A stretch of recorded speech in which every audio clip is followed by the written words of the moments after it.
जय हिंद दोस्तों, स्वागत है आपका हमारे आज की इस वीडियो में। उम्मीद करता हूं कि आपको हमारे द्वारा दी जाने वाली सभी वीडियो ज़रूर पसंद आती होंगी। दोस्तों, आज की इस वीडियो में हम बात करेंगे एमए समाजशास्त्र की ब्लॉक सेकेंड के यूनिट नंबर 4 के बारे में। ठीक है ना, जिस चैप्टर का नाम है समाज, और जानेंगे समाज की अवधारणा, उसकी प्रकृति और उसके टाइप्स के बारे में। पेपर नाम है MASO, ठीक है ना, जो कि उत्तराखंड मुक्त विद्यालय से संबंधित ये किताब है और जो ऑल ओवर इंडिया में मान्य होती है। आपको जैसा कि मैंने बताया, unit name society concept nature and types. किताब है MA का समाजशास्त्र का परिचय, जो कि किताब पहला है। फर्स्ट ईयर के बारे में हम बात कर रहे हैं। अब तक मैंने 3 यूनिट के बारे में आपको बताया है, जो कि ब्लॉक 1 से संबंधित है। इस किताब में 2 ब्लॉक बनाए गए हैं, जैसा कि मैंने आपको पहले ही चैप्टर में बात करी थी, पहले यूनिट में। तो इसमें जो ब्लॉक 1 है उसके मैंने बारे में बात करी थी। तो ब्लॉक 1 में 1, 2, 3 ये 3 चैप्टर हैं, और उसके बाद फिर जो 4 है, 4 से लेकर के और उसके बाद के जो चैप्टर्स हैं वो ब्लॉक सेकेंड में है। ठीक है ना, ब्लॉक सेकेंड। तो सबसे पहले इस चैप्टर की हम एक रूपरेखा जान लेते हैं कि सबसे पहले हम किन किन तरीक़ों से इस चैप्टर को पढ़ेंगे। तो सबसे पहले इस चैप्टर के हम पढ़ने का उद्देश्य समझानेंगे कि इसमें हम क्या चीज़ पढ़ेंगे। प्रस्तावना के बारे में जानेंगे, एक प्रस्तुत जो खंड है, प्रस्तुत जो यूनिट है, इसमें जो चीज़ें हम पढ़ेंगे उनमें मुख्यतः किन किन चीज़ों पे हम स्पष्टीकरण पाएंगे।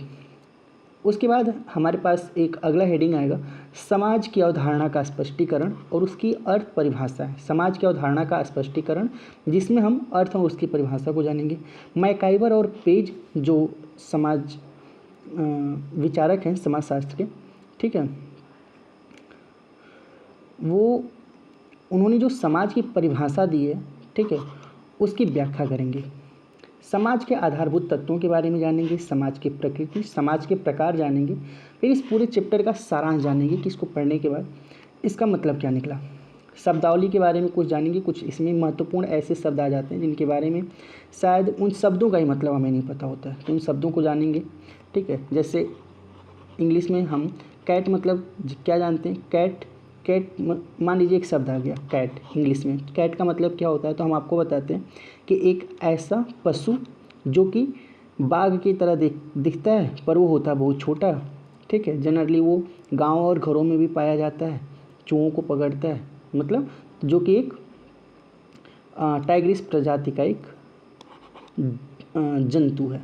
ये बात बताई जाती है कैट के बारे में। और जनरली जब हम कैट को अपने यहाँ जानते हैं तो उसको सीधे सीधे उसके भाषा में बोल देते हैं बिल्ली। लेकिन जो नहीं जानता है बिल्ली के बारे में, तो उसको कैट के बारे में हम ऐसे बताएंगे ना। तो वैसे शब्दावली में भी कुछ ऐसे शब्द होते हैं जिनके हम विस्तार से वर्णन कर लेते हैं, तो वो कुछ शब्दावली आ जाती हैं। तो चूँकि शब्दावली, अभ्यास प्रश्न इनको अगर आप पढ़ लेते हैं, तो अभ्यास प्रश्न अगर नहीं भी करेंगे तो कोई दिक्कत नहीं। कम से कम अगर देखिए छोटा अभ्यास प्रश्न है तो उसके बारे में बता दूंगा, जैसे रिक्त स्थान की पूर्ति कीजिए, 1 शब्दों में अगर, या फिर 1 लाइन में आंसर देना होगा, उनको बता दूंगा। अगर लंबा आएगा तो नहीं बताऊंगा उसके बारे में। ठीक है, बाकी इस वीडियो को एक बार फिर से देख लेंगे तो अभ्यास प्रश्न को आप कर लेंगे, या फिर अभ्यास प्रश्न स्किप करके या फिर अंत में जा करके पहले से देख लीजिए कि अभ्यास प्रश्न में कौन कौन से प्रश्न हैं। फिर इस वीडियो को शुरुआत से देखिए, तब प्रश्न को जानने के बाद जब इस वीडियो को देखेंगे तो हर एक चीज़ का जवाब आपको मिलता जाएगा। संदर्भ ग्रंथ सूची, इस चैप्टर को पढ़ने के बाद और भी कुछ लोगों ने कुछ किताबें लिखी हैं, ठीक है, जो कि पॉज करके आप देख लीजिएगा। मैं उनको बारे में बताऊंगा नहीं, बस सामने आपको पेज दे दूंगा जिस पे कि आप देख सकते हैं। और अगर इनसे संदर्भित, इस चैप्टर से संबंधित और भी कुछ जानना है, कुछ पढ़ना है, तो आप उसको क्या कीजिएगा कि खरीद करके उनकी किताबों को पढ़ सकते हैं, जो कि आपके लिए बहुत ज़्यादा लाभकारी होंगी। चलिए तो वीडियो को शुरू करते हैं। और जो सबसे पहला हमारे पास आता है हेडिंग, वो है इस चैप्टर में उद्देश्य। इस चैप्टर को पढ़ने का उद्देश्य क्या है। देखिए, इस इकाई को जब पढ़ेंगे तो इसमें हम क्या जानेंगे, समाज की अवधारणा को समझेंगे और इसके साथ ही इसकी प्रकृति और समाज के प्रमुख कारणों को स्पष्ट भी करेंगे। ठीक है, और आशा है कि इस इकाई को पढ़ने के बाद आप क्या क्या समझेंगे। समाज की अवधारणा, मैकाइवर और पेज ने जो समाज की परिभाषा दी है उसकी व्याख्या करेंगे हम। समाज का निर्माण करने वाले आधारभूत तत्वों की स्पष्टता को समझ पाएंगे, और समाज की प्रकृति अर्थात इसे स्पष्ट करने वाली विशेषताओं की चर्चा करेंगे। समाज को कितने प्रकार में बांटा गया है और उनके प्रकारों की व्याख्या करेंगे। ठीक है ना, उनके प्रकार को हम जानेंगे। आगे प्रस्तावना में देखते हैं कि जो प्रस्तुत खंड है इसमें क्या है कि समाजशास्त्र में सामाजिक यथार्थता को व्यक्त करने हेतु अनेक अवधारणाओं, जिन्हें कल्पनाएं, संबोध अथवा संप्रत्यय भी कहा जाता है, का प्रयोग किया जाता है। इन्हीं से उस विषय की शब्दावली का निर्माण होता है। उदाहरणार्थ समाज, सामाजिक स्तरीकरण, सामाजिक गतिशीलता, तथ्य अनुसंधान, सिद्धांत आदि अवधारणाएं ही हैं। विषय के मूल ज्ञान हेतु इन अवधारणाओं को स्पष्ट रूप से समझना अनिवार्य होता है। प्राकृतिक विज्ञानों में प्रत्येक अवधारणा का प्रयोग विशिष्ट अर्थ में किया जाता है, जबकि सामाजिक विज्ञानों में ऐसा नहीं है। सामाजिक विज्ञानों में एक ही अवधारणा को विविध अर्थों में प्रयोग किया जाता है। इसका परिणाम यह है कि बहुधा इन विज्ञानों की वैज्ञानिक प्रकृति पर प्रश्न चिन्ह लगाने का प्रयास किया जाता है। समाजशास्त्रीय अवधारणाएं निश्चयात्मक न होकर अनिश्चयात्मक प्रकृति की होती हैं। समाजशास्त्र में विभिन्न अवधारणाओं की अनिश्चितता का प्रमुख कारण यह है कि इन अवधारणाओं को सामान्य बोलचाल की भाषा में भी प्रयोग में लाया जाता है। इसलिए समाजशास्त्र के क्रमबद्ध ज्ञान एवं सामान्य बौद्धिक ज्ञान में अंतर पाया जाता है। अब आगे और क्या है, उदाहरणार्थ। सामान्य बोलचाल की भाषा में समाज का प्रयोग व्यक्तियों के समूह अथवा संकलन जैसे हिंदू समाज, प्रार्थना समाज, आर्य समाज, ब्रह्म समाज, शिक्षक समाज, शास्त्र समाज, स्त्री समाज इत्यादि के लिए किया जाता है। यह सामान्य अर्थ समाजशास्त्र में प्रयोग नहीं किया जाता है। समाजशास्त्र में सामाजिक संबंधों की व्यवस्था को समाज माना जाता है। इतना ही नहीं, समाजशास्त्रीय अवधारणाओं के अर्थ को जानने हेतु सामान्यतः अंग्रेजी, हिंदी शब्दकोशों का भी प्रयोग किया जाता है। समाजशास्त्र में प्रयुक्त अवधारणाएं इनके सामान्य अथवा शब्दकोशीय अर्थ से भिन्न अर्थ रखती हैं। उदाहरणार्थ, सिद्धांत शब्द का शब्दकोशीय अर्थ व्यवहार के विपरीत अथवा अव्यवहारिक है। इसलिए बहुधा यह कहा जाता है कि जो सिद्धांत में उपयुक्त होता है वह अनिवार्य रूप से व्यवहार में नहीं। समाजशास्त्र में सिद्धांत शब्द का अर्थ व्यवहार के विपरीत कदापि नहीं है। इसलिए आज भी समाजशास्त्र में अनेक अवधारणाओं के बारे में मतैक्य का अभाव पाया जाता है, मतलब लोगों का मत एक नहीं होता है। समाजशास्त्र समाज और शास्त्र यानी समाज का विज्ञान है। इसलिए समाजशास्त्र की एक प्रमुख अवधारणा है, समाज के विशिष्ट अर्थ को समझे बिना हम किसी विषय को सही रूप में नहीं समझ सकते। अतः सर्वप्रथम समाज शब्द को समझना अत्यंत अनिवार्य है। हम सब लोग समाज में रहते हैं और समाज के बिना हमारा जीवन संभव नहीं है। इसलिए यह भी कहा जाता है कि जहाँ जीवन है वहाँ समाज भी है। वास्तव में व्यक्ति एक दूसरे के साथ सामाजिक संबंध स्थापित करते हैं। इससे ही समूहों एवं समाज का निर्माण होता है। आगे जानते हैं समाज की अवधारणा का स्पष्टीकरण, उसके अर्थ और परिभाषाओं के बारे में। समाज का विज्ञान होने के नाते समाजशास्त्र में समाज शब्द का प्रयोग मनमाने अर्थ में नहीं किया जाता है। समाजशास्त्र में व्यक्तियों के समूह का संकलन यानी एकत्रीकरण मात्र को ही समाज नहीं कहा जाता है। व्यक्तियों में पाए जाने वाले पारस्परिक संबंधों की व्याख्या को ही समाज कहा जाता है। अन्य शब्दों में यह कहा जा सकता है कि समाज का निर्माण मात्र व्यक्तियों के संकलन से नहीं होता, इसके लिए उनमें पाए जाने वाले सामाजिक संबंधों का होना अनिवार्य है। मैकाइवर एवं पेज ने इस संदर्भ में उचित ही कहा है कि सामाजिक यानी समाज सामाजिक संबंधों का जाल है। ठीक है, यानी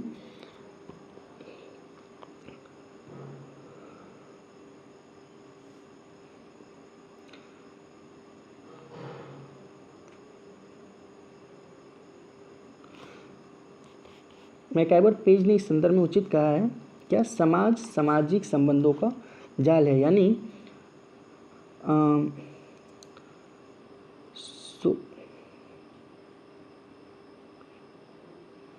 society is a web of social relation. ठीक है ना।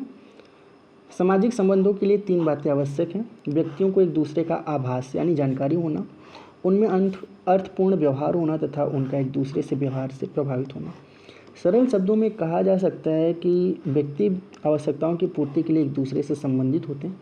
विविध आवश्यकताओं जैसे आर्थिक, धार्मिक, राजनीतिक, पारिवारिक संबंध या यौन आवश्यकताएं इत्यादि की पूर्ति के लिए उनमें अर्थपूर्ण व्यवहार होता है। यह व्यवहार एक दूसरे की क्रियाओं से प्रभावित होता है। परस्पर अंतरक्रिया करते हुए व्यक्ति जिन सामाजिक संबंधों के जाल में बंध जाते हैं उसी को समाजशास्त्र में समाज कहा जाता है। सामाजिक संबंधों का निर्माण तभी होता है जब एक से अधिक व्यक्ति कर्ता परस्पर संपर्क स्थापित करते हैं तथा एक दूसरे से अंतरक्रिया करते हैं। साथ ही यह बात भी ध्यान रखने योग्य है कि सामाजिक संबंध अस्थायी एवं अस्थायी दोनों प्रकार के होते हैं। उदाहरणार्थ, परिवार के सदस्यों में अस्थायी संबंध पाए जाते हैं, जबकि एक डॉक्टर और मरीजों, एक दुकानदार और ग्राहकों, बस कंडक्टर तथा बस में बैठे यात्रियों में अस्थायी संबंध पाए जाते हैं। सामाजिक संबंधों की प्रकृति सहयोगी एवं असहयोगी दोनों प्रकार की हो सकती है। सामाजिक संबंध असंख्य होते हैं, जिसके कारण इनकी प्रकृति अत्यंत जटिल होती है। ठीक है ना। समाज का निर्माण इन्हीं विभिन्न प्रकार के असंख्य सामाजिक संबंधों के आधार पर होता है, परंतु यह बात भी ध्यान रखनी होगी है कि समाज मात्र सामाजिक संबंधों का ढेर नहीं है। सामाजिक संबंधों के व्यवस्थित ताने बाने को भी हम समाज कहते हैं। किंग्सली डेविड ने इस संदर्भ में कहा है कि जब सामाजिक संबंधों की एक व्यवस्था पनपती है तभी हम उसे समाज कहते हैं। मतलब समाजशास्त्र में समाज का अर्थ सामाजिक संबंधों का एक सुव्यवस्थित ताना बाना अथवा जाल है। समाज की कोई एक सर्वमान्य परिभाषा देना कठिन है, क्योंकि इस शब्द को विभिन्न विद्वानों ने भिन्न भिन्न अर्थों में परिभाषित किया। गिडिंग्स के अनुसार समाज स्वयं एक संघ है, संगठन है, औपचारिक संबंधों का एक ऐसा योग है जिसमें सहयोग देने वाले व्यक्ति परस्पर संबंधों द्वारा जुड़े होते हैं। पार्सन्स के अनुसार समाज को उन मानव संबंधों की पूर्ण जटिलता के रूप में परिभाषित किया जाता है जो साधन साध्य संबंधों के रूप में क्रियाओं के करने से उत्पन्न हुए, चाहे ये यथार्थ हो या प्रतीकात्मक। मैकाइवर एवं पेज के द्वारा इन्होंने समाज की क्या व्याख्या की है, क्या परिभाषा दी है, जिससे समाज की सभी विशेषताओं एवं आधारों का समावेश है। उनके अनुसार समाज रीतियों, कार्यप्रणालियों, अधिकार व पारस्परिक सहयोग, अनेक समूहों तथा उनके विभागों, मानव व्यवहार पर नियंत्रणों एवं स्वतंत्रताओं की व्यवस्था है। ठीक है ना। मैकाइवर पेज ने समाज की एक विस्तृत परिभाषा दी है जिसमें समाज की सभी व्यवस्थाओं एवं आधारों का समावेश है। ठीक है ना। इस सदैव परिवर्तित होने वाली जटिल व्यवस्था को ही हम समाज कहते हैं। समझ में आ रहा है। यानी इनके अनुसार क्या है, समाज रीतियों, कार्यप्रणालियों, अधिकार व पारस्परिक सहयोग, अनेक समूहों तथा उसके विभागों, मानव व्यवहार पर नियंत्रणों एवं स्वतंत्रताओं की व्यवस्था है समाज। ठीक है ना। इस सदैव परिवर्तित होने वाली जटिल व्यवस्था को हम समाज कहते हैं। सामाजिक संबंधों का जाल है तथा यह सदैव परिवर्तित होता रहता है। इस परिभाषा में मैकाइवर एवं पेज ने समाज को सामाजिक संबंधों का जाल कहा है। उनका यह कथन समाज की अमूर्तता की ओर संकेत करता है। गिन्सबर्ग ने क्या कहा, समाज ऐसे व्यक्तियों का संग्रह है जो कुछ संबंधों अथवा व्यवहार की विधियों द्वारा संगठित है तथा उन व्यक्तियों से भिन्न है जो इस प्रकार के संबंधों द्वारा बंधे हुए नहीं हैं अथवा जिनके व्यवहार उनसे भिन्न हैं। र्यूटर ने कहा कि समाज एक अमूर्त धारणा है जो कि एक समूह के सदस्यों के बीच पाए जाने वाले पारस्परिक संबंधों की जटिलता का बोध कराती है। वही इंग्लिश के अनुसार ऐसी सामाजिक व्यवस्था जो संस्थाओं से बड़ी है तथा समुदायों से भिन्न है, फिर भी यह संस्थाओं के साथ न तो स्वतः उपस्थित रहती है और न ही प्रत्येक समुदायों से इसका उद्भव होता है। यह सबसे बड़ी इकाई है जिसका संबंध समाजशास्त्र से तथा इसे ही समाज कहा जाता है। लेपियर ने कहा कि समाज मनुष्यों के एक समूह का नाम नहीं है, वरन यह ऐसी जटिल अंतरक्रियाओं का प्रतिमान है जो मनुष्यों के बीच उत्पन्न होता है। उपर्युक्त परिभाषाओं के आधार पर यह कहा जा सकता है कि समाज को मूर्त एवं अमूर्त दोनों रूपों में परिभाषित किया गया। ठीक है। वस्तुतः वास्तव में समाज शब्द जितना सरल है उसकी परिभाषा देना उतना ही कठिन कार्य है। इसलिए जी.डी. मिशेल ने उचित ही लिखा है कि समाजशास्त्री की शब्दावली में समाज शब्द एक अत्यंत अस्पष्ट एवं सामान्य शब्द है। तथापि अधिकांश विद्वान समाज को सामाजिक संबंधों की एक व्यवस्था, जाल अथवा ताना बाना मानते हैं। व्यक्ति सामाजिक संबंधों की स्थापना मूल रूप से अपनी विविध प्रकार की आवश्यकताओं की पूर्ति की प्रक्रिया में करता है, क्योंकि सामाजिक संबंध अमूर्त होते हैं। अतः समाज को भी अमूर्त माना गया है, अर्थात इसका कोई निश्चित रूप नहीं है। अगर समाज को व्यक्तियों के मूर्त समूह के रूप में परिभाषित किया जाता है तो इसे समाज न कहकर एक समाज कहा जाता है। ठीक है ना। समाज न कहकर इसे क्या कहा जाता है, एक समाज। अब देखिए मैकाइवर और पेज ने जो समाज की परिभाषा दी है उसकी व्याख्या की गई है। मैकाइवर एवं पेज की परिभाषा से हमें समाज की विशेषताओं एवं आधारों का पता चलता है। उनके द्वारा व्यक्तियों में पाए जाने वाले संबंध एक सुव्यवस्थित सामाजिक संरचना का निर्माण करते हैं। उनके शब्दों में समाज रीतियों, कार्यप्रणालियों, अधिकार व पारस्परिक सहयोग, अनेक समूहों तथा उनके विभागों, मानव व्यवहार पर नियंत्रणों एवं स्वतंत्रताओं की व्यवस्था है। यह इस सदैव परिवर्तित होने वाली जटिल व्यवस्था को हम समाज कहते हैं। अभी ऊपर हमने पढ़ा इस चीज़ को। यह सामाजिक संबंधों का जाल है तथा यह सदैव परिवर्तित होता रहता है। उनकी परिभाषा में जिन आधारों का उल्लेख किया गया है उनका अर्थ जान लेना आवश्यक है। ये आधार एवं उनका विवेचन जो है वो नीचे दिया गया है। क्या? सबसे पहले हम पढ़ते हैं रीतियों के बारे में, ठीक है ना। समाज रीतियाँ दिया है, उसके बाद हम जानेंगे कार्य प्रणालियों के बारे में। तो प्रत्येक समाज में सामाजिक व्यवहार से संबंधित कुछ यूजेज हैं। क्या? कुछ रीतियाँ हैं। इन्हें समाज स्वीकृति प्रदान करता है। ये रीतियाँ विवाह, शिक्षा, खान पान, वार्तालाप, संस्कार आदि से संबंधित होते हैं। समाज अपने सदस्यों की अपेक्षा करता है कि वे इन रीतियों का पालन करें। ये रीतियाँ समाज को संगठन प्रदान करती हैं। उदाहरण के लिए हिंदू समाज में विवाह से संबंधित जो नियम है तथा जो निषेध पाए जाते हैं वे हिंदू समाज की आज एक प्रमुख विशेषता बन गई। ये नियम और निषेध अन्य संप्रदाय एवं समाजों से भिन्न है। इसी प्रकार प्रत्येक समाज में भोजन तथा खान पान से संबंधित नियम होते हैं। सदस्यों को इनका पालन करना आवश्यक होता है। मान्यता प्राप्त व्यवहार की प्रणालियाँ होने के नाते विभिन्न रीतियाँ समाज का महत्वपूर्ण आधार बन जाती हैं। ये रीतियाँ समाज के संगठन, सामाजिक संबंधों के निर्धारण व व्यक्तियों के व्यवहार को नियंत्रित करने में महत्वपूर्ण भूमिका निभाती हैं। कार्य प्रणाली के बारे में अगर हम जानते हैं तो इनसे मैकाइवर एवं पेज का अभिप्राय संस्थाओं से समाज में एकता तथा संगठन बनाए रखने के लिए कार्य प्रणालियों यानी प्रोसीड्योर्स का होना आवश्यक है।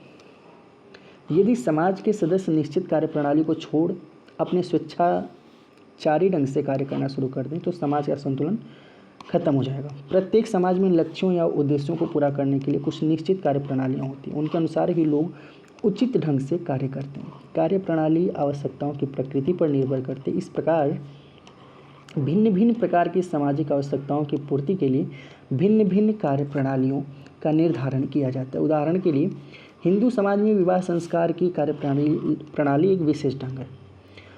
अतः कार्य प्रणालियाँ व्यक्तियों के उद्देश्यों को पूरा करने के सरल तथा सामान्य प्राप्त साधन प्रस्तुत करती हैं। अधिकार की बात अगर हम करते हैं अथॉरिटी के बाद, तो अथॉरिटी के अभाव में समाज में अव्यवस्था, असंतुलन व अशांति उत्पन्न हो जाती है। अतः समाज के संगठन के लिए अधिकार की भावना का पाया जाना अनिवार्य है। अधिकार के द्वारा समाज में नियंत्रण रखा जाता है। अधिकार या सत्ता राज्यों में राजा या शासक के पास होती है या परिवार में कर्ता या किसी संस्था के प्रधान के पास होते हैं। इन अधिकारियों के प्रति आज्ञाकारिता का भाव निहित होने के कारण ही व्यक्ति मान्यताओं के अनुकूल व्यवहार करता है। उदाहरण के लिए परिवार में पिता या कर्ता अपने अधिकार के कारण ही सदस्यों को निश्चित व्यवहार करने के लिए प्रेरित करता है तथा उन्हें नियंत्रित करता है। ठीक उसी प्रकार संस्थाओं में जो प्राचार्य होते हैं उनका भी यही कार्य होता है। अगर पारस्परिक सहयोग की हम बात करते हैं तो सहयोग के अभाव में समाज की जो व्यवस्था होती है ना वो खत्म हो जाती है। इससे समाज का जीवन भी क्या होता है, खतरे में पड़ जाता है। साथ ही सहयोग के अभाव में सामाजिक संबंधों का जन्म नहीं होता है। जब सामाजिक संबंधों का जन्म ही नहीं होगा तब समाज का जन्म कैसे होगा। इसके अतिरिक्त मनुष्य की अनेक आवश्यकताएं हैं। मनुष्य बिना पारस्परिक सहयोग के यानी बिना म्यूचुअल एड के इन आवश्यकताओं को पूरा नहीं कर सकता। प्रत्यक्ष रूप से उसे अन्य सदस्यों के सहयोग लेना पड़ेगा तथा सहयोग प्रदान करना पड़ता है। पारस्परिक सहयोग समाज को संगठित करता है, वो उसे स्थायित्व प्रदान करता है। अगर हम समूह और विभाग के बारे में जानेंगे तो देखिए समाज एक अखंड व्यवस्था नहीं है। इसके अंतर्गत अनेक समूह यानी मैक्सिमम ग्रुपिंग या फिर डिविजन्स होते हैं। जैसे परिवार, गांव, नगर, पड़ोसी, समितियां आदि मानव के संबंध निर्माण में अनेक इकाइयों का योगदान होता है। प्रत्येक इकाई चाहे परिवार हो या फिर गाँव या फिर समिति हो, मानव के संबंधों को प्रभावित करती है और इन्हीं इकाइयों से समाज का निर्माण होता है। उदाहरण के लिए मानव शरीर को ही लीजिए। शरीर के विभिन्न अंग होते हैं जैसे हाथ, पैर, नाक, कान आदि। इन सभी शरीर की रचना हुई है। ये अंग जितने उपयुक्त ढंग से कार्य करेंगे हमारा शरीर उतना ही स्वस्थ रहेगा। इसी प्रकार समाज के विभिन्न अंग और इकाइयाँ जितने व्यवस्थित ढंग से रहेंगे उतना ही बढ़िया समाज रहेगा। ठीक है ना। मानव व्यवहार पर नियंत्रण के अगर बारे में हम बात करते हैं तो मानव को व्यवस्थित बनाए रखने के लिए नियंत्रण आवश्यक है। इसके अभाव में मानव स्वेच्छाचारी हो जाएगा। अगर इसकी कमी हो गई, ठीक है, व्यवहार पर अगर नियंत्रण नहीं किया गया तो क्या हो जाएगा, मानव स्वेच्छाचारी हो जाएगा, अपने मन का हो जाएगा। ठीक है। नियंत्रण के कारण व्यक्ति अपने व्यवहार समाज के मूल्यों के अनुरूप कार्य करता है।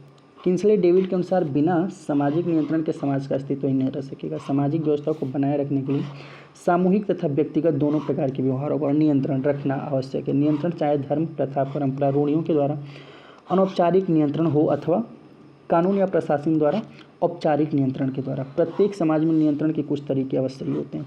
इनके माध्यम से व्यक्तियों पर अंकुश रखा जाता है। इन नियमों का पालन न करने पर दंड की व्यवस्था होती है। जे.एस. रोसेक के अनुसार सामाजिक नियंत्रण के द्वारा ही व्यक्ति अपने आचरण को सामाजिक आदर्शों के अनुसार बनाता है। अगर हम स्वतंत्रता की बात करते हैं तो अगर समाज में सिर्फ नियंत्रण ही हो तो भी समाज के अस्तित्व को खतरा हो सकता है।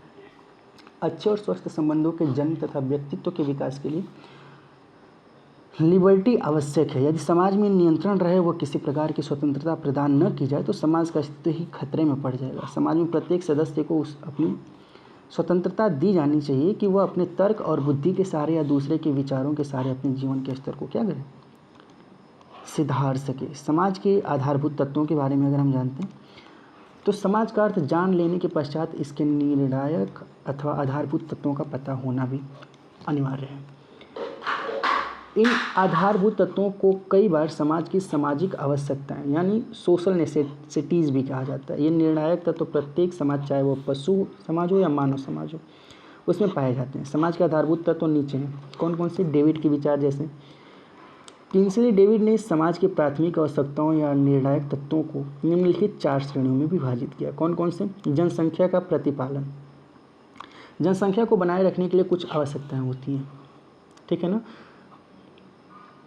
इनकी पूर्ति के द्वारा ही जनसंख्या का निर्वाह होता है। ये आवश्यकताएं कौन कौन सी हैं? पोषण का प्रबंध। जनसंख्या में सदस्यों को उचित पालन पोषण की आवश्यकता होती है। भोजन के द्वारा उन्हें हमें जीवन संबंधी सुरक्षा की प्राप्ति होती है। क्षति के विरुद्ध संरक्षण की अगर हम बात करें, अगर मान लीजिए कोई क्षति हो गई, कोई नुकसान हो गया, तो उसके विरुद्ध संरक्षण के लिए देखिए जनसंख्याओं को बनाए रखने के लिए सदस्यों को सुरक्षा प्रदान करना समाज का दूसरा कार्य है। बाढ़, महामारी, अकाल इत्यादि जैसी दुर्घटनाएं जिनसे मनुष्य का संपूर्ण अस्तित्व नष्ट हो जाता है, समाज इनके विरुद्ध अपने सदस्यों को सुरक्षा प्रदान करता है। नए जीवों का पुनरुत्पादन, नवीन प्राणियों की उत्पत्ति समाज की जनसंख्या को बनाए रखने में सहायक होती है। यदि उत्पत्ति न हो तो समाज ही समाप्त हो जाएगा, इसलिए नवीन प्राणियों की उत्पत्ति समाज का आवश्यक तत्व है।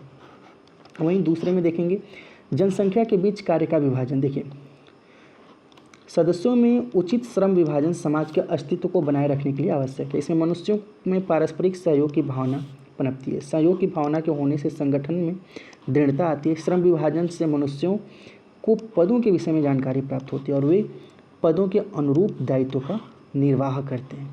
समूह का संगठन के बारे में अगर हम जानेंगे तो देखिए समाज के सदस्यों के मध्य एकता की भावना समाज का अनिवार्य तत्व है। संपर्कों के आधार पर प्राणियों में अंतर्क्रियाएं होती हैं। इसी के फलस्वरूप उनमें सहयोगात्मक व असहयोगात्मक भावनाएं विकसित होती हैं। समूह सभी सदस्यों से सहिष्णुतात्मक एवं सहयोग की आशा करता है, ठीक है ना। भेदभाव, असहयोग, असहिष्णुता आदि कटुता को जन्म देते हैं, इसलिए समाज सदस्यों से इनकी आशा नहीं करते। अतः इसमें 2 बातें प्रमुख है। देखिए सदस्यों एवं मध्य संपर्क की प्रेरणा। सदस्यों के मध्य संपर्क की प्रेरणा, motivation of contact between members, तथा विद्युत सहिष्णुता की प्रेरणा तथा बाहरी तत्वों का प्रतिरोध यानी motivation of mutual tolerance and resistance of outsider. सामाजिक व्यवस्था की निरंतरता। प्रत्येक समाज के स्थायित्व एवं निरंतरता के लिए सामाजिक व्यवस्था में निरंतरता एवं स्थिरता अनिवार्य है। इसी के फलस्वरूप व्यवस्था पीढ़ी दर पीढ़ी हस्तांतरित होती है। इस प्रकार सामाजिक व्यवस्था का स्थिर होना अत्यंत ही आवश्यक है। बॉटममोर के विचार। देखिए टीवी बॉटममोर ने समाज के अस्तित्व के लिए अनिवार्य व्यवस्थाओं और प्रक्रियाओं का उल्लेख किया है, जिन्हें समाज की प्रक्रियात्मक पूर्व आवश्यकताएं कहा जा सकता है। जो न्यूनतम आवश्यकताएं प्रतीत होती हैं वे निम्नलिखित हैं। कौन कौन सी? संचार की एक व्यवस्था, वस्तुओं के उत्पादन तथा वितरण से संबंधित आर्थिक व्यवस्था, नवीन पीढ़ी का समाजीकरण करने वाली व्यवस्था यानी परिवार व शिक्षा सहित सत्ता व शक्ति के वितरण की व्यवस्था, तथा सामाजिक समन्वय को बनाए रखने तथा बढ़ाने के लिए संस्कारों की व्यवस्था, जो महत्वपूर्ण घटनाओं जैसे जन्म, वयस्कता, विवाह तथा मृत्यु आदि को सामाजिक मान्यताएं प्रदान कर सकें। जॉनसन के विचार के बारे में जानते हैं। देखिए हैरी एम जॉनसन ने समाज को मूर्त माना है। उनके अनुसार समाज के 4 अनिवार्य तत्व हैं। कौन कौन से?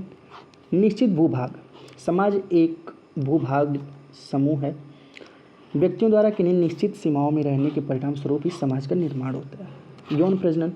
समाज के सदस्यों की भर्ती तथा समाज की निरंतरता समूह के भीतर ही की जाने वाली यौन प्रजनन प्रक्रिया द्वारा होते हैं। सर्वांग व्यापी संस्कृति। बिना संस्कृति के समाज अपूर्ण है। अतः एक सर्वांगव्यापी संस्कृति का होना समाज के लिए अनिवार्य है। आत्मनिर्भरता समाज का एक अन्य अनिवार्य तत्व यह है कि वह किसी भी समूह का उपसमूह नहीं होता। ठीक है ना।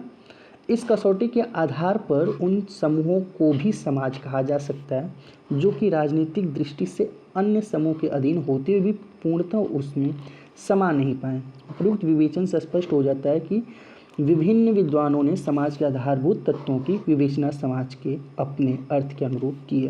तो आत्मनिर्भर भारत के बारे में देखिए मोदी जी भी बात करते हैं। ठीक है ना, बार बार कहते रहते हैं। और जो जॉनसन के विचार हैं, मुझे लगता है कि इनके विचार से मोदी जी भी प्रभावित हैं। तो वास्तव में आत्मनिर्भर होना चाहिए लोगों को, और इससे अपितु समाज ही नहीं पूरा देश ही विकसित होता है। देखिए समाज की प्रकृति के बारे में अगर हम जानते हैं तो विभिन्न समाजशास्त्रों ने समाज की परिभाषाएं जिन शब्दों में दी हैं उनसे समाज की कुछ विशेषताएं भी स्पष्ट होती हैं। समाज की कतिपय प्रमुख विशेषताएं निम्नलिखित हैं। कौन कौन सी? सामाजिक संबंधों की व्यवस्था है। बिना सामाजिक संबंधों के समाज की कल्पना नहीं की जा सकती। समाज के सदस्यों में पाए जाने वाले निश्चित सामाजिक संबंधों के जाल अथवा व्यवस्था द्वारा सभी सदस्य एक दूसरे से बंधे रहते हैं। ये संबंध अव्यवस्थित, मनमानित अथवा पूर्ण रूप से स्वतंत्र नहीं होते हैं। अब तो इनकी स्थापना हेतु समाज में पाए जाने वाले सांस्कृतिक आदर्शों और मूल्यों के अनुरूप होती हैं। समाज के सदस्य इन संबंधों की स्थापना अपनी मानसिक संतुष्टि, सामान्य हितों की पूर्ति, पारस्परिक निर्भरता तथा सामाजिक दायित्वों के निर्वाह हेतु करते हैं। विभिन्न क्षेत्रों में स्थापित इन्हीं संबंधों द्वारा सदस्यों के व्यक्तित्व का विकास भी होता है। सदस्यों में पाए जाने वाले व्यापक संबंधों के एक निश्चित ढांचे अथवा व्यवस्था को ही समाज कहा जाता है। यदि किसी समाज में सामाजिक संबंधों की प्रकृति सरल एवं प्राथमिक होती है तो समाज को सरल समाज कहते हैं। इसके विपरीत यदि संबंधों की प्रकृति अप्रत्यक्ष, औपचारिक, द्वितीयक या जटिल होती है तो ऐसे समाज जटिल समाज कहलाते हैं। पहले प्रकार के समाजों का आकार सीमित होता है। पारस्परिक सहयोग के कारण हम की भावना पाई जाती है। व्यक्तियों की आवश्यकताएं सीमित होती हैं। श्रम विभाजन एवं विशेषीकरण का अभाव पाया जाता है। सजातीयता अधिक पाई जाती है और प्रदत्त गुणों का महत्व होता है। अनौपचारिक सामाजिक नियंत्रण प्रभावी होता है तथा परिवर्तन की गति अत्यंत धीमी होती है। इसके विपरीत जटिल समाजों का आकार व्यापक होता है। सहयोग के स्थान पर प्रतिस्पर्धा एवं प्रतियोगिता की भावना अधिक पाई जाती है। सदस्यों की आवश्यकताएं अत्यधिक होती हैं। विकसित श्रम विभाजन पाया जाता है। गतिशीलता अधिक होती है। औपचारिक नियंत्रण अधिक महत्वपूर्ण होता है तथा परिवर्तन की गति तीव्र होती है। समाज अमूर्त है। समाज मनुष्यों या मूर्त समूह कदापि नहीं है, अपितु यह सदस्यों में पाए जाने वाले व्यापक सामाजिक संबंधों का ताना बाना या व्यवस्था है। क्योंकि संबंधों का कोई स्वरूप नहीं होता, इसलिए समाज भी अमूर्त होते हैं।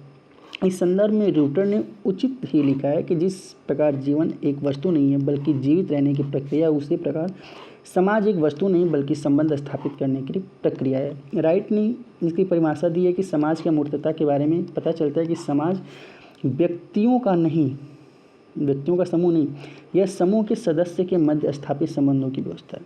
संबंध क्योंकि अमूर्त है इसलिए समाज भी अमूर्त है।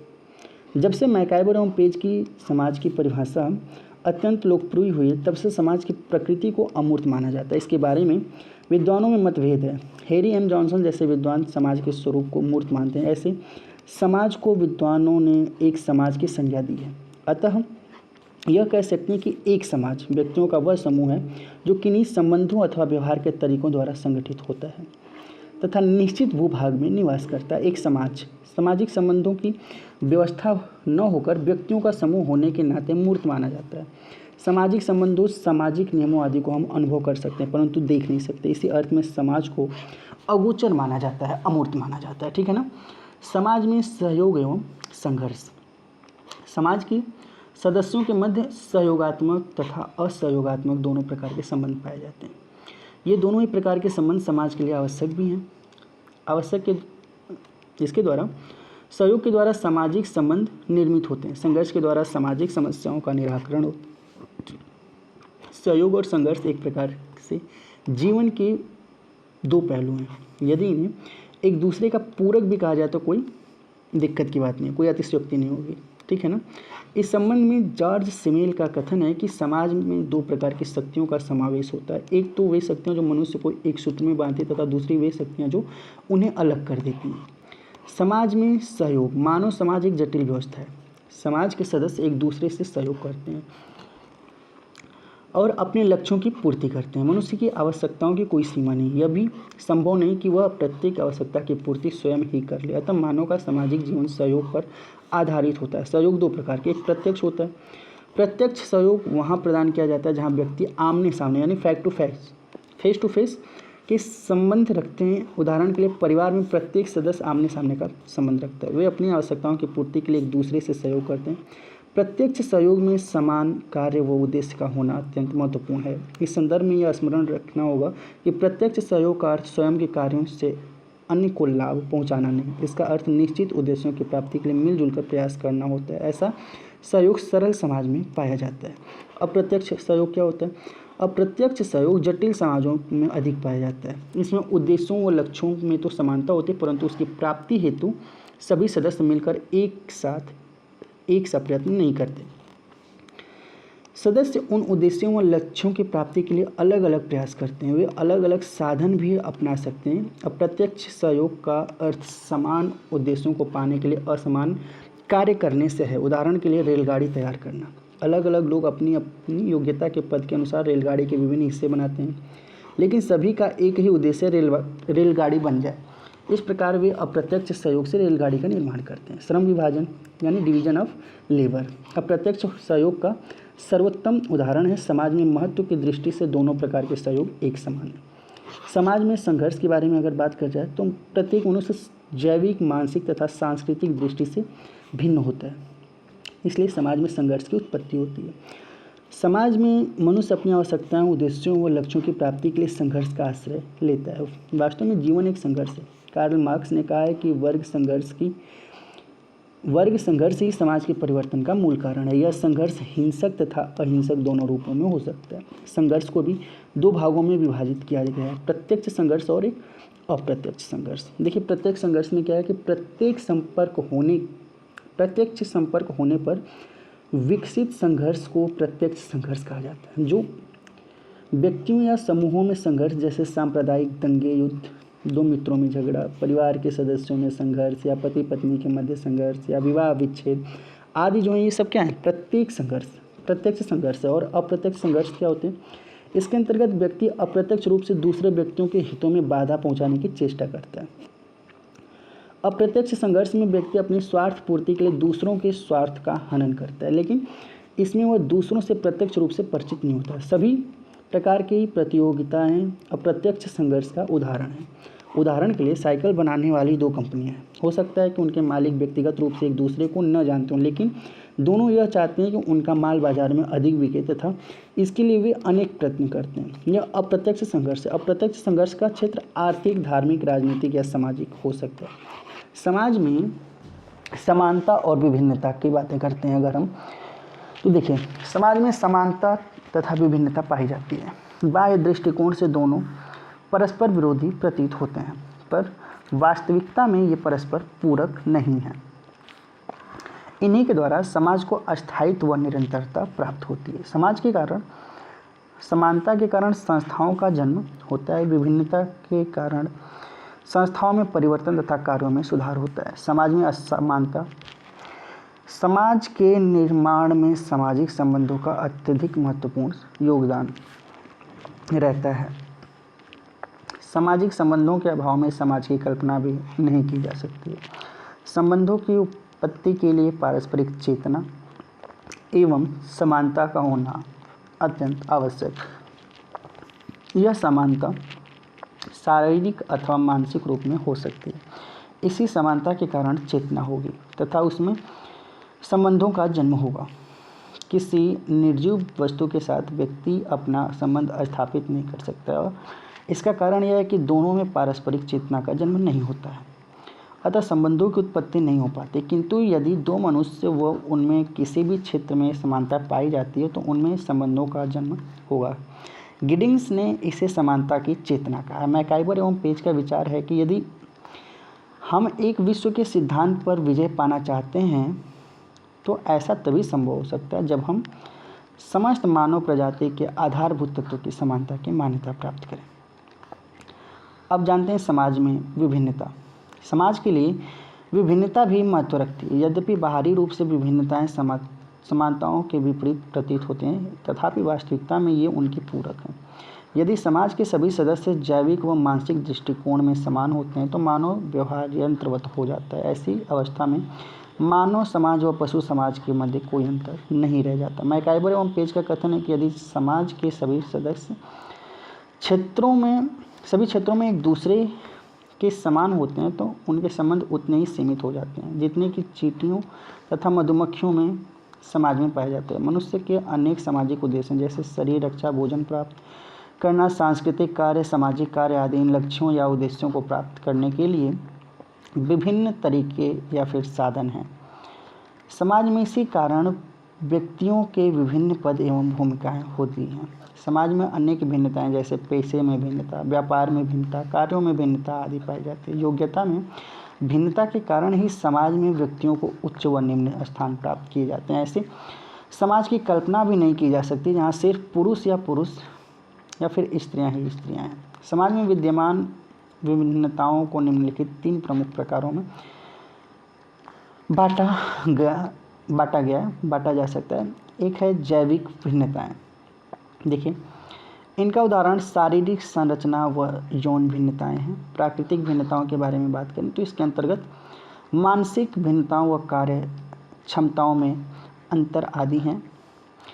सामाजिक तथा सांस्कृतिक भिन्नताओं के बारे में अगर हम जानें तो उद्देश्यों, मनोवृत्तियों, प्रथाओं, रहन सहन, जीवन पद्धति व रुचियों में भिन्नताएं सामाजिक सांस्कृतिक भिन्नताएं हैं। अब हम जानते हैं समाज का आधार और अन्योन्याश्रितता यानी अन्य पर आश्रित। मनुष्यों की अनेक आवश्यकताएं होती हैं। इन आवश्यकताओं में जैविक, सामाजिक, राजनीतिक, आर्थिक तथा उपखंड आदि अन्य उपखंडों में बांटा जा सकता है। लेकिन किसी व्यक्ति के लिए यह संभव नहीं है कि वो इन सभी आवश्यकताओं को अपने आप कर ले, ठीक है ना, बिना किसी के सहायता के। इन आवश्यकताओं की पूर्ति के लिए उसे दूसरों पर क्या होना पड़ता है? आश्रित होना पड़ता है। मनुष्य की एक प्रमुख आवश्यकता यौन तृप्ति है। इसके लिए स्त्री पुरुष परस्पर निर्भर होते हैं आपस एक दूसरे पर। बाल्यावस्था में बच्चा अपने पालन पोषण एवं शिक्षण के लिए अपने माता पिता पर निर्भर होता है। माता पिता के वृद्ध होने पर वो अपने बच्चों पर निर्भर होते हैं। दुर्खिम के अनुसार आधुनिक समाजों में व्यक्ति श्रम विभाजन के कारण एक दूसरे पर आश्रित होते हैं। समाज केवल मनुष्यों तक ही सीमित नहीं है। पारस्परिक संबंधों में ही समाज का जन्म होता है। इन संबंधों की स्थापना के लिए पारस्परिक जागरूकता का होना आवश्यक है। सभी जीवधारियों में जागरूकता पाई जाती है। भले ही जागरूकता की मात्रा कम हो, इसलिए जीवधारियों, चाहे वे पशु या कीट पतंगे हो, उनमें भी समाज पाया जाता है। मधुमक्खियों, चींटियों तथा दीमकों में समाज पाया जाता है। उन्हें श्रम विभाजन भी पाया जाता है तथा सामाजिक व्यवस्था भी। हाथियों में सुनियोजित सामाजिक व्यवस्था पाई जाती है। इसी संदर्भ में मैकाइवर और पेज ने यह भी कहा है कि जहाँ कहीं भी जीवन है वहाँ पे सोसाइटी है। निरंतर परिवर्तनशील। देखिए, निरंतर परिवर्तनशील में अगर हम जानेंगे तो समाज तथा उसमें व्याप्त संबंधों की व्यवस्था स्थिर न होकर क्या है? परिवर्तनशील है, चेंजेबल है। समाज में समयानुसार निरंतर परिवर्तन होते रहते हैं और मैकाइवर और पेज ने सामाजिक संबंधों की सदैव परिवर्तित होने वाली जटिल व्यवस्था को ही सोसाइटी कहा है। उनके शब्दों में, मैकाइवर और पेज के शब्दों में, यह जो सामाजिक संबंधों का जाल है जो सदैव परिवर्तित होता रहता है। स्पेंसर ने परिवर्तन को समाज का नियम माना है जो कम या अधिक गति से निरंतर होता रहता है। अब समाज के प्रकार के बारे में जान लेते हैं। Types of society. देखिए यहाँ पे क्या है,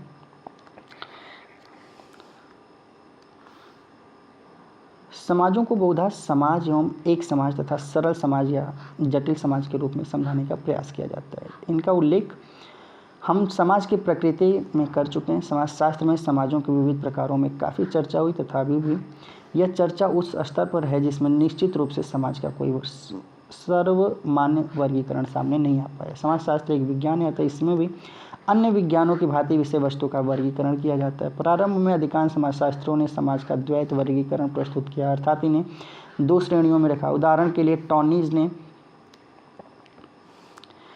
गेमाइन सॉफ्ट तथा गेसेल सॉफ्ट में दुर्खिम ने यांत्रिक एकता तथा सावयविक एकता में, हेनरी मेन ने परिस्थिति तथा अनुबंध में, स्पेंसर ने संघर्षशील तथा औद्योगिक समाजों का विभाजन किया। परंतु आज इन द्वैत वर्गीकरण को स्वीकार नहीं किया जाता, क्योंकि इनकी सबसे बड़ी कमी यह है कि इनमें सभी प्रकार के समाजों का समावेश नहीं हो पाता। जहाँ पर कुछ विद्वानों के वर्गीकरण का संक्षेप में उल्लेख किया जा रहा है।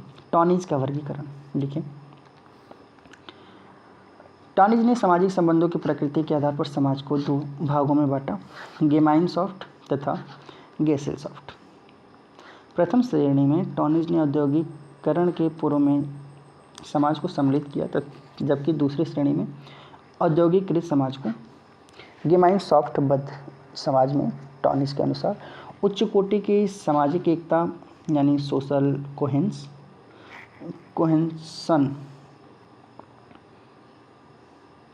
सामाजिक एकता सोशल कोहेसन तथा समुदाय व समाज के प्रति उच्च कोटि की प्रतिबद्धता पाई जाती है। सदस्यों में अपने समाज के मूल्यों और मानकों के बारे में पूर्ण मतैक्य यानी एक मत रहता है। इसमें सामाजिक संबंध स्वाभाविक रूप से विद्यमान होते हैं, स्वेच्छा से या सोच विचार कर स्थापित नहीं किए जाते हैं। इसके विपरीत गेसेल-सॉफ्ट संघ समाज में सामाजिक संबंध कृत्रिम रूप से स्थापित किए जाते हैं, अर्थात व्यक्ति परस्पर लाभ की भावना और विनिमय की भावना से प्रेरित होकर सामाजिक संबंधों का निर्माण करते हैं और यही संबंध उन्हें एक दूसरे से बांध कर रखते हैं। इस वर्गीकरण में द्वैत वर्गीकरण के सभी दोष पाए जाते हैं। पहले तो यह अति सरल है तथा दूसरे औद्योगिक समाज की बहुत सी विशेषताएं पूर्व औद्योगिक समाज में तथा पूर्व औद्योगिक समाजों के औद्योगिक समाजों में पाई जाती है। स्पेंसर का वर्गीकरण। स्पेंसर ने आकार, श्रम विभाजन की मात्रा, राजनीतिक संगठन में जटिलता, धार्मिक उच्चोच्च परंपरा के विकास तथा सामाजिक स्तरीकरण के आधार पर समाजों को 4 श्रेणियों में बांटा। एक तो सरल समाज है यानी सिंपल सोसाइटीज़,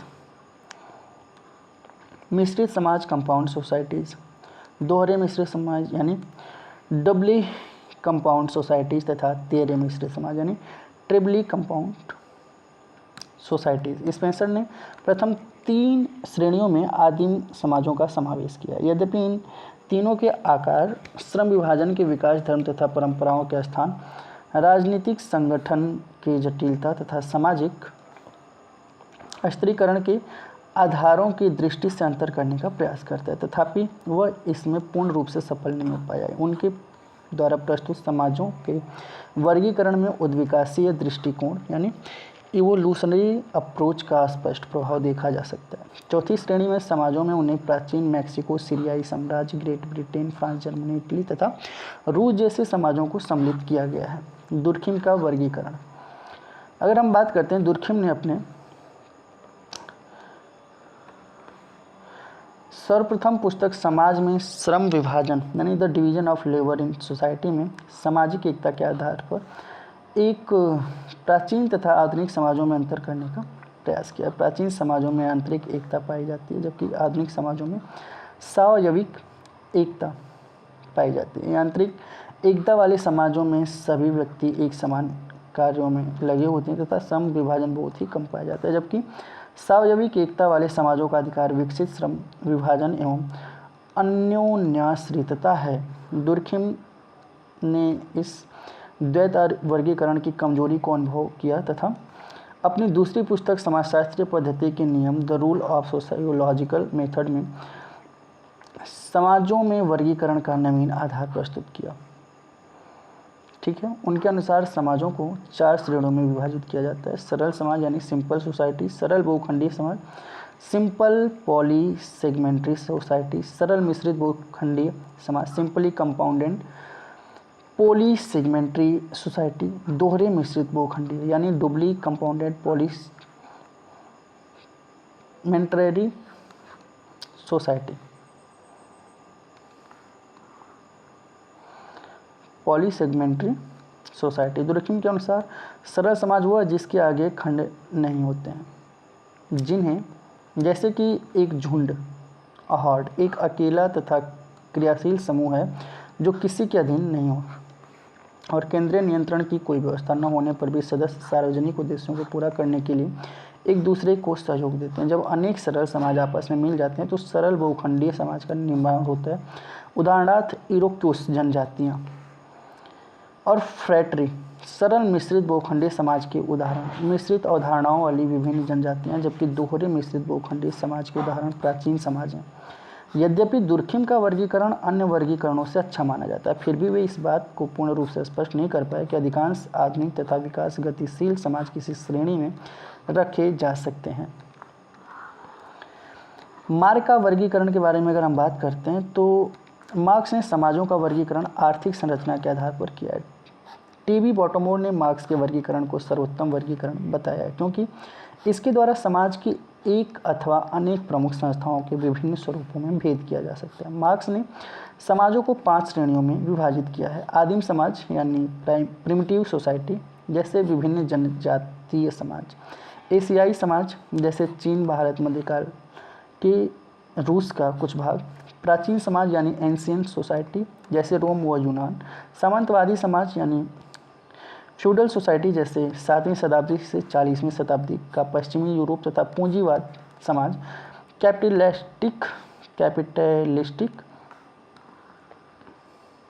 कैपिटलिस्ट सोसाइटी, जैसे औद्योगिकीकृत समाज, पश्चिमी समाज। देखिए, आदिम समाजों में उत्पादन के साधनों पर पूरे समुदाय का समान अधिकार होता है तथा श्रम विभाजन एवं वर्ग भेद बहुत ही कम पाया जाता है। कृषि प्रधान अर्थव्यवस्था वाले समाज को एशियाई समाज, परंपराओं की प्रधानता वाले समाज को प्राचीन समाज, भूमि तथा उत्पादन के साधनों पर सामंतों या जमींदारों के अधिकार वाले समाजों को सामंतवादी समाज तथा बड़े बड़े उद्योग व पूंजीपतियों के अधिकार वाले समाज को पूंजीपति समाज कहा जाता है। मार्क्स ने एक ऐसे समाज के विकास की कल्पना भी की जिसे वर्ग रहित समाज यानी क्लासलेस सोसाइटी कहा जाता है, जिसमें निजी संपत्ति का कोई स्थान नहीं होगा, संपत्ति पर संपूर्ण समाज का अधिकार होगा तथा किसी भी प्रकार की ऊंच नीच नहीं पाई जाएगी। परंतु इसके वर्ग रहित समाज के विकास की धारणा दार्शनिक एवं काल्पनिक मानी जाती है। मार्क्स के समाजों के वर्गीकरण में भारत का स्थान। कार्ल मार्क्स ने समाजों का जो वर्गीकरण किया है उनमें भारत को एशियाई समाजों की श्रेणी में रखा। इस श्रेणी के समाजों की 4 प्रमुख विशेषताएं हैं। कृषि प्रधान अर्थव्यवस्था, केंद्रीय राज्य तथा नौकरशाही। राज्य का प्रमुख कार्य सिंचाई का प्रबंध करना तथा पूर्णतः ग्रामीण अर्थव्यवस्था। मार्क्स ने एशियाई समाज की परिभाषा करते हुए कहा है कि एक ऐसा समाज है जिसकी कृषि प्रधान अर्थव्यवस्था उत्पादन की छोटी छोटी इकाइयों पर आधारित है तथा साथ ही केंद्रीय राज्य और नौकरशाही पाई जाती है, जिसकी शक्ति जल पूर्ति नियमन पर निर्भर करती है। परंतु टीबी बॉटमोर मार्क्स ने इस कथन से सहमति नहीं जताई है। उनका कहना है कि पूर्व ब्रिटिश भारत को केंद्रीय नौकरशाही व उत्पादन की ग्रामीण संगठन युक्त सिंचाई सभ्यता कह देना पर्याप्त नहीं है। भारतीय समाज की एकता तथा दायित्व को 2 अन्य कारकों, जाति तथा धर्मों पर भी निर्भर था। इस प्रकार भिन्न भिन्न ग्रामीण समुदायों का एक विस्तृत सामाजिक और राजनीतिक व्यवस्था में एकीकरण करने तथा बनाए रखने का कार्य मात्र जल व्यवस्था को नियंत्रित करने वाली केंद्रीय नौकरशाही ने ही किया, तो इसमें पुजारियों द्वारा मूल्यों की एक धार्मिक व्याख्या व अर्थ प्रतिपादन ने भी महत्वपूर्ण योगदान दिया। टीबी बॉटमोर ने विभिन्न समाजशास्त्रियों द्वारा समाज के वर्गीकरण की समीक्षा करके निष्कर्ष निकाला है कि यद्यपि वर्गीकरण के क्षेत्र में अधिक लाभकारी कार्य किया गया है, तथापि अधिकतर वर्गीकरण ज़्यादा संतोषजनक नहीं है तथा समाजों के वर्गीकरण की कोई सामान्य या स्वीकृत रूपरेखा प्रस्तुत नहीं की जा सकी है। बॉटमोर ने इस दिशा में नवीन प्रयासों की आवश्यकता पर बल दिया है। बॉटमोर के विचार में अधिकांश प्रारंभिक समाजशास्त्रियों जैसे काम्टे, स्पेंसर, हॉब्साउस आदि द्वारा प्रस्तावित समाजों का वर्गीकरण उद्विकास सिद्धांतों पर आधारित है। वर्गीकरण के उद्विकासवादी विचारधारा के प्रभाव से पृथक पृथक करना वैज्ञानिक वर्गीकरण के लिए अनिवार्य है। साथ ही उनका भी यह भी कहना है कि हमें समाज के विभिन्न प्रकारों के शुद्ध उदाहरणों को पाने की अपेक्षा नहीं करनी चाहिए, अपितु मैक्स वेबर के अर्थों में उन्हें आदर्श प्रकार यानी आइडियल टाइप्स मानना ज़्यादा अच्छा होगा। बॉटमोर के अनुसार समाजों को वर्गीकृत करने के विभिन्न प्रयासों में यद्यपि विविध लक्षणों के आधार पर एक समाज एक प्रकार के समाज को दूसरे से भिन्न करने का प्रयास किया गया, परंतु वास्तविक वर्गीकरण में इतनी अधिक भिन्नता नहीं है। सभी विद्वानों सामाजिक संरचनाओं के प्रकारों को निश्चित करने हेतु आर्थिक संरचना को एक तत्व के रूप में महत्व देते हैं। आज यह दुविधापूर्ण प्रतीत होता है कि क्या वास्तव में किसी की एक ही कसौटी के आधार पर कोई महत्वपूर्ण वर्गीकरण की विकसित हो सकता है। उनका कहना है कि वर्तमान औद्योगिक समाजों, आर्थिक उन्नति की प्रक्रियाओं, आर्थिक तथा राजनीतिक संस्थाओं की सापेक्षिक स्वायत्तता को देखते हुए समाजों का उनकी आर्थिक संरचना के आधार पर वर्गीकरण करना तथा फिर राजनीतिक प्रणालियों के आधार पर उनका एक उपवर्गीकरण करना अधिक उचित होगा। टीवी बाल्टिमोर ने समाजों के वर्गीकरण की एक विस्तृत रूपरेखा प्रस्तुत किया, जिसमें उन्होंने निम्नलिखित 3 अवधारणाओं को प्रधानता दी: संस्थाओं की व्यवस्था, सामाजिक समूहों की संख्या व उनके स्वरूप, महत्वपूर्ण सामाजिक संबंधों के स्वरूप।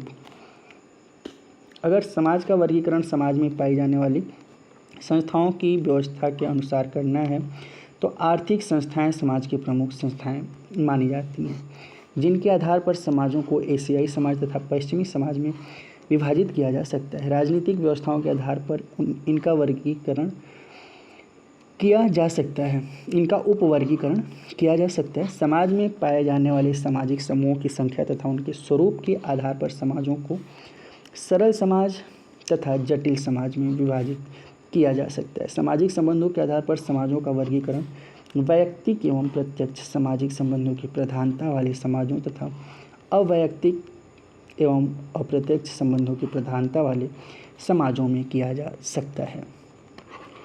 आज समाजों का एक अन्य वर्गीकरण काफ़ी लोकप्रिय हो गया है।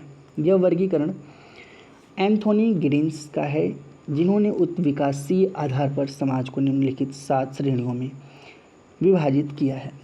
शिकारी एवं भोजन संग्रह समाज, यह सबसे प्राचीन समाज है, जिसमें विभिन्न प्रकार के जानवरों एवं मछलियों का शिकार तथा जंगलों से प्राप्त कंदमूल एवं फल जीविकोपार्जन का मुख्य साधन होते हैं। इसमें मानव पशुओं की भांति झुंडों में निवास करते हैं तथा उनमें किसी भी प्रकार का संस्तरण नहीं पाया जाता है। केवल लिंग एवं आयु के आधार पर विभेदीकरण विद्यमान होता है। आधुनिक युग में इस प्रकार के समाज की संख्या नगण्य है। कृषक समाज की अगर हम बात करते हैं तो इस प्रकार के समाज का प्रारंभ खेती और बागवानी से हुआ है। इसमें मनुष्य छोटे छोटे समूहों में निवास करते हैं तथा उनके जीविकोपार्जन का मुख्य साधन कृषि था। कुछ लोग शिकारी जीवन में भी व्यतीत करते थे।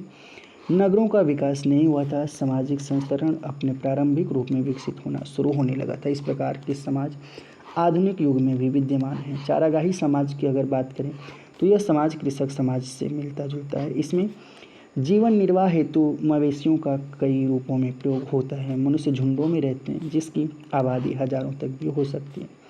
संस्तरण विकसित रूप में पाया जाता है। ऐसे समाजों में अनेक झुंड घुमक्कड़ी जीवन व्यतीत करते हैं। यह समाज भी आधुनिक युग में विद्यमान है। परंपरागत राज्य या सभ्यता, इस प्रकार के समाज ईसा पूर्व 6000 वर्ष से लेकर के 49वीं शताब्दी तक विद्यमान रहे।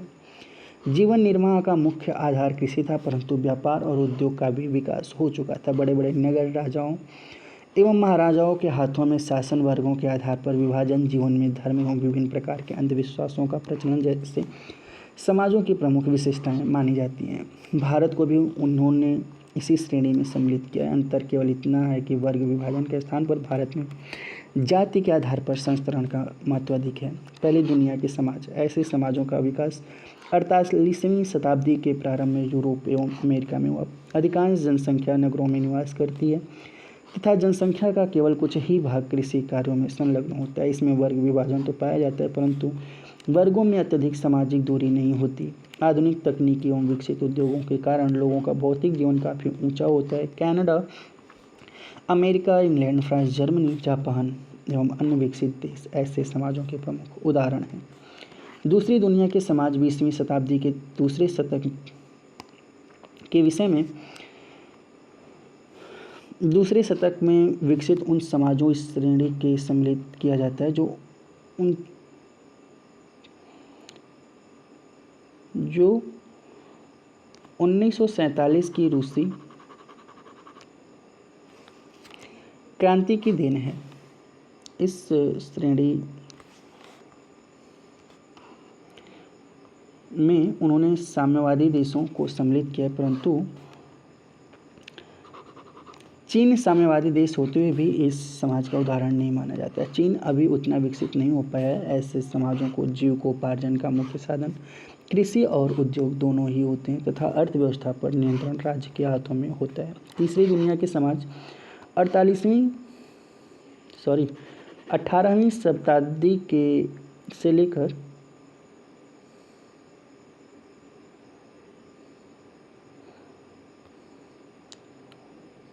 वर्तमान काल तक वे समाज इस श्रेणी में सम्मिलित किए जाते हैं जिनमें जीविकोपार्जन का मुख्य साधन कृषि होता है, परंतु साथ ही महानगर एवं बड़े बड़े उद्योग भी पाए जाते हैं। इनमें विकास का स्तर निम्नवत होता है। लोगों का जीवन स्तर निर्धनता के कारण निम्न माना जाता है। सामाजिक असमानताएं अधिक पाई जाती हैं। अर्थव्यवस्था मिश्रित प्रकृति की होती है तथा अधिकांश देश उपनिवेशवाद के शोषण का शिकार हो रहे हैं। जापान को छोड़कर एशिया, अफ्रीका और लैटिन अमेरिका के सभी देश इस श्रेणी में आते हैं। चीन, भारत, पाकिस्तान, बांग्लादेश, नेपाल आदि सैकड़ों देश इस श्रेणी के समाजों के उदाहरण हैं। देखिए, इस पूरे सब्जेक्ट को पढ़ने का सारांश हमें क्या मिलता है कि समाजशास्त्र समाज का अध्ययन है, इसलिए समाज इस विषय की केंद्रीय संकल्पना है। समाज का प्रचलित अर्थ समाज के समाजशास्त्रीय अर्थ से भिन्न है। समाजशास्त्र में समाज को सामाजिक संबंधों की व्यवस्था, ताना बाना अथवा जाल कहा जाता है, क्योंकि सामाजिक संबंध अमूर्त होते हैं, अतः समाज को भी अमूर्त माना गया है, अर्थात इसका कोई निश्चित रूप नहीं है। मैकाइवर एवं पेज ने समाज को इसी रूप में परिभाषित किया है। उनके मतानुसार समाज सामाजिक संबंधों के निरंतर परिवर्तित होने वाली व्यवस्था कहा जाता है। समाज की प्रमुख विशेषताओं में सामाजिक संबंधों की व्यवस्था, अमूर्त प्रकृति, सहयोग एवं संघर्ष, समानता एवं असमानता, पारस्परिक निर्भरता अर्थात अन्योन्याश्रितता, पारस्परिक जागरूकता, समाज केवल मनुष्य तक ही सीमित नहीं तथा निरंतर परिवर्तनशीलता प्रमुख हैं। समाज तथा एक समाज दो भिन्न संकल्पनाएं हैं। समाज अमूर्त होता है जबकि एक समाज मूर्त होता है। एक समाज निश्चित समूहों में बंधा समाज होता है, इसमें हम व्यक्तियों के मूर्त समूहों के रूप में देखते हैं तथा भारतीय समाज एक समाज का उदाहरण है क्योंकि उसकी निश्चित सीमाएं हैं तथा यह व्यक्तियों का एक मूर्त समूह है। समाज का वर्गीकरण अनेक आधारों पर किया गया है। प्रारंभिक विद्वानों ने इसका द्वैत वर्गीकरण प्रस्तुत किया जिसमें समाज को सरल एवं जटिल नामक दो श्रेणियों में विभाजित किया। बॉटोमर ने समाज के वर्गीकरण की एक विस्तृत रूपरेखा प्रस्तुत किया। आधुनिक समाज शास्त्रों में एंथोनी गिडिंग्स का वर्गीकरण काफ़ी लोकप्रिय माना जाता है। देखिए, कुछ शब्दावलियाँ जैसे समाज का मतलब क्या होता है? व्यक्तियों में पाए जाने वाले सामाजिक संबंधों के जाल अथवा ताने बाने को हम क्या कहते हैं? समाज कहते हैं, जो कि एक अमूर्त होता है। सामाजिक संबंध का मतलब क्या है? दो या दो से अधिक व्यक्तियों में पारस्परिक जागरूकता एवं आदान प्रदान पर आधारित संबंधों को सामाजिक संबंध कहा जाता है। वहीं एक समाज का मतलब होता है निश्चित भौगोलिक सीमाओं के अंतर्गत रहने वाली व्यक्तियों के ऐसे समूह को एक समाज कहा जाता है जो कुछ सामान्य कार्यों में सचित रूप से भाग लेते हैं। संस्कृति का मतलब होता है व्यक्तियों के सीखे हुए व्यवहार को संस्कृति कहा जाता है। यह समाजीकरण की प्रक्रिया द्वारा पीढ़ी दर पीढ़ी हस्तांतरित होती है। सहयोग का मतलब होता है दो या अधिक व्यक्तियों द्वारा सामान्य लक्ष्य की प्राप्ति हेतु किए जाने वाले संयुक्त प्रयास को सहयोग कहते हैं। वहीं संघर्ष का मतलब होता है कि संघर्ष जिसमें व्यक्ति अथवा समूह अपने लक्ष्यों की प्राप्ति होते विरोधियों के हितों को नुकसान पहुंचाने का प्रयास करते हैं अथवा नुकसान पहुंचाते हैं। देखिए, कुछ अभ्यास प्रश्न हैं जिसके लिए आपने अगर वीडियो को अच्छे से देखा होगा तो इनके आप जवाब आसानी से दे लेंगे या फिर आपको इसको लिख करके घर पे खुद ही प्रैक्टिस करना पड़ेगा। देखिए, अभ्यास प्रश्न है, समाज की परिभाषा दीजिए, समाज क्या है तथा इसके प्रमुख आधारभूत तत्व बताइए। समाज किसे कहते हैं, इसकी प्रमुख विशेषताएं बताइए। समाज का सामान्य अर्थ समाजशास्त्रीय अर्थ से किस प्रकार भिन्न है। फिर है समाज किसे कहते हैं, समाज एवं एक समाज में अंतर क्या है। पांचवा क्वेश्चन है, मैकाइवर तथा पेज द्वारा प्रतिपादित समाज की परिभाषा का व्याख्या कीजिए। छठा है, समाजों के प्रमुख प्रकार कौन से हैं, संक्षेप में समझाइए। सातवां क्वेश्चन है, समाज के किसी वर्गीकरण पर संक्षिप्त टिप्पणी लिखिए। वाटोमोर ने समाज के वर्गीकरण हेतु कौन सी रूपरेखा प्रस्तुत की है। 8वां सवाल है, समाज का अर्थ स्पष्ट कीजिए तथा एंथोनी गिडिंस द्वारा बताए गए समाज के प्रकारों का उल्लेख कीजिए। ये कुछ क्वेश्चन हैं जिनको आप पढ़ करके इन पे एक बार प्रैक्टिस कर लीजिए। संदर्भ ग्रंथ सूची की अगर हम बात करें तो इसको पॉज करके देख लीजिए। अगर इन लोगों की किताबों को आप पढ़ेंगे तो इस चैप्टर को, जो आपने अभी इन चैप्टर्स को पढ़ा है, तो इन किताबों को अगर आप पढ़ते हैं तो थोड़ा सा कुछ मदद मिलेगी। ठीक है, तो आज के लिए बस इतना ही। यूनिट 4 आपका यहाँ पे होता है कंप्लीट। ठीक है ना, यूनिट 4 आपका ये होता है कंप्लीट वीडियो। उम्मीद करता हूँ आपको वीडियो ज़रूर समझ में आई होगी। देखिए, वीडियो बनाने में बहुत ज़्यादा मेहनत लगता है, इसलिए मैं आपसे विनम्र निवेदन करता हूँ मेरे चैनल को सब्सक्राइब, अगर पहली बार हैं तो ज़रूर सब्सक्राइब कीजिए। अगर हमारे पुराने हैं सब्सक्राइबर तो आपका बहुत बहुत धन्यवाद। ठीक है ना, तो सब्सक्राइब कीजिए। अगर वीडियो अच्छी लगी हो तो लाइक कीजिए, और भी अगर आपके दोस्त एमए वगैरह की क्लास करते हैं तो उनको शेयर कर दीजिए। नीचे कमेंट बॉक्स में कमेंट कीजिए वीडियो कैसी लगी, और किसी अन्य टॉपिक पे भी अगर आपको वीडियो चाहिए उसके लिए भी कमेंट कर दीजिए। आपसे एक रिक्वेस्ट ये है कि देखिए, आपको सब्सक्राइब करने में सिर्फ 1 सेकेंड का समय लगेगा, लेकिन हमारी इससे बहुत ज़्यादा मदद हो जाती, तो आप इतनी मेरी मदद कर दीजिए ताकि बस चैनल को एक बार सब्सक्राइब कर दीजिए। 1 सेकेंड का समय लगेगा, पर इससे हमारी बहुत ज़्यादा मदद हो जाती है। तो आपसे करबद्ध निवेदन है हाथ जोड़ करके कि मेरे चैनल को बस सब्सक्राइब कर दीजिए। बाकी आपके हाथ में है।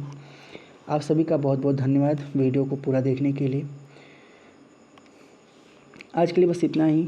बहुत जल्द मिलते हैं आपको यूनिट 5 लेकर के ना, इसी चैप्टर के यूनिट 5 को लेकर के। और अगर आपके मन में कोई और भी टॉपिक है तो इसको कमेंट बॉक्स में कमेंट कीजिए, मैं उसको बहुत जल्दी आपको बताने की कोशिश करूँगा। देखिए, हालांकि मैं कमेंट सबके पढ़ता हूँ, ठीक है ना। अब आपके ऊपर है, आप कमेंट कीजिए, फिर मैं देखता हूँ। मुझे अगर वो चीज़ें मिलेंगी तो मैं ज़रूर अपलोड करूँगा। अगर नहीं तुरंत अपलोड कर पाऊँगा तो आपको समय दे दूँगा कि इस टाइम पर मैं उसको अपलोड करूँगा। भले मतलब जो भी वीडियो के लिए आप कहेंगे मैक्सिमम 1 वीक का आपका वेट करना पड़ेगा, 1 वीक, ठीक है ना। 1 सप्ताह में मैं उसको अपलोड कर दूँगा, 1 सप्ताह के अंदर। तो आज के लिए बस इतना ही। तब तक के लिए नमस्कार, bye bye, thank you, enjoy yourself.